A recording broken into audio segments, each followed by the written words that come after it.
Welcome, minions. You have answered the summons, and I see there are more of you. Good, good. It's time for the next installment of the Night Below campaign. I believe the Disclaimer Imp has some breaking news. Team So-Called Goody Good finally shows their true colors by aiding and abetting foul gnolls, and tops it off by viciously murdering some puppies. Oh yes, minions. No word of a lie. Roll the opener, and let's get to it.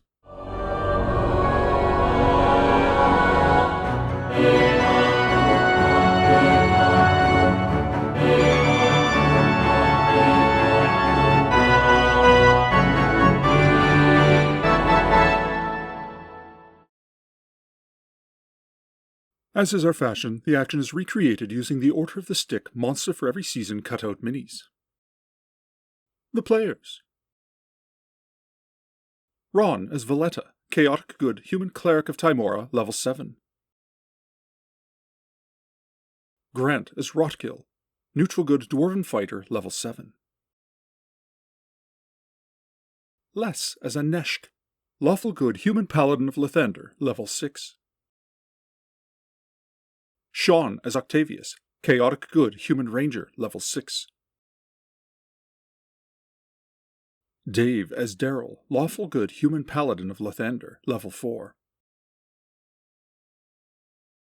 And Claude as Bink, Neutral Good Half-Elf Fighter Magic User Thief, level 334.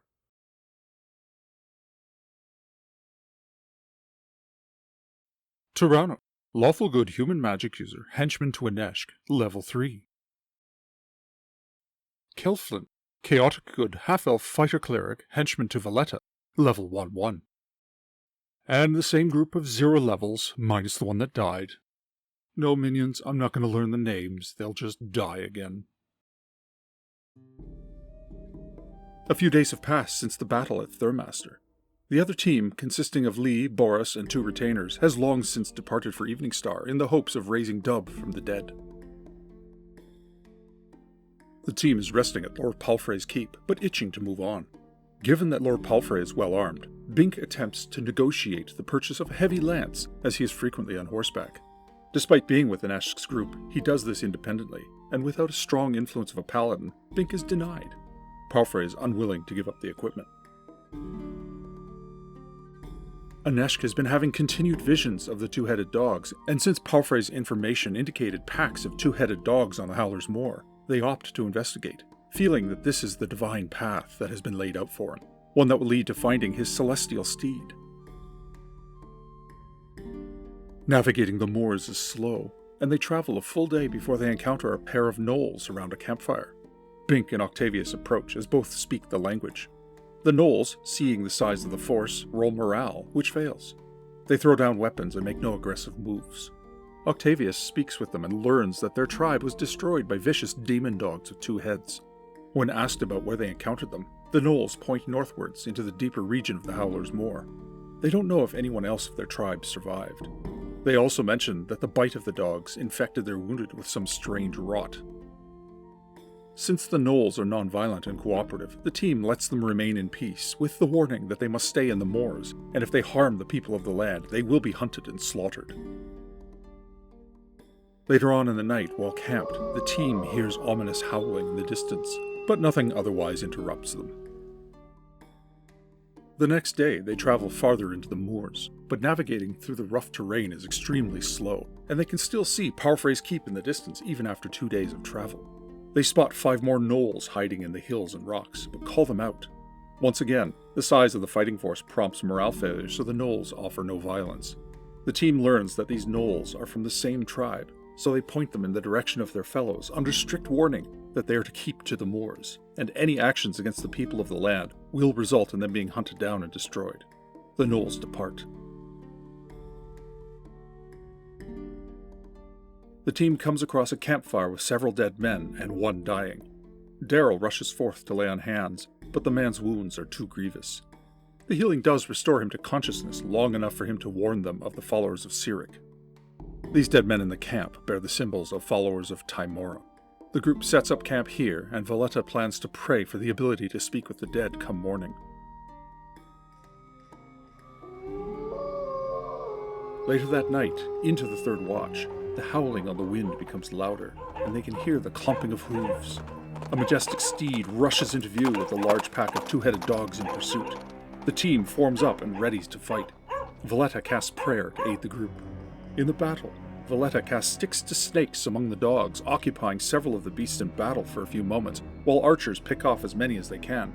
Bink laments being unable to procure the heavy lance, but nonetheless charges with his light lance, using the advantage of reach and the horse's speed to hit and run with a solid strike. Darrow follows suit, but veers too near a dog, which takes a chunk out of his horse. Several dogs not occupied by Valletta's magical snakes rush the group, pulling Bink from his horse and biting Octavius with 3 vicious hits. Tyranno blasts with magic missiles to soften them up, while the front line viciously counterattacks, whittling the dogs down. Once again, the dice are with the players, and what could have been a devastating encounter is finished, with the players taking only a few licks. With the demon dogs dead, the team relaxes. They check the wounds where the horse, war dogs, and Octavius were bitten, but the rot that the gnolls mentioned doesn't seem to have taken hold. AKA, saving throws were made. They keep an eye on the injuries nonetheless, but between 2 paladins curing disease and a cleric with the spell ready as necessary, they aren't too concerned about further complication.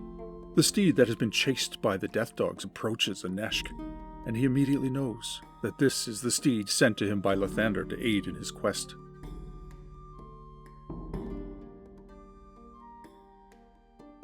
The following day, Valletta performs the seance and speaks with the dead man.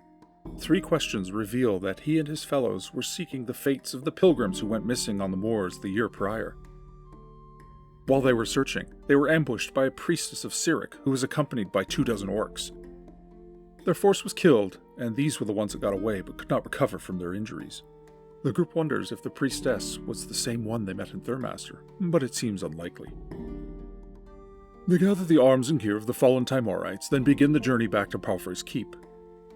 The only encounter happens towards the end of their journey, as they encounter some shepherds with their flock.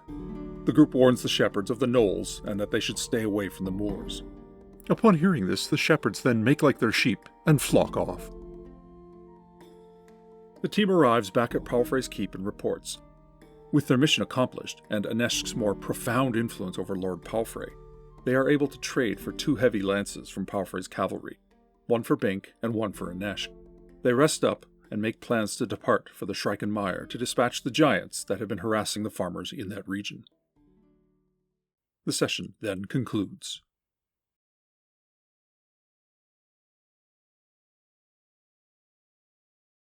Well, minions, another of the pre-written Night Below encounters has been engaged with.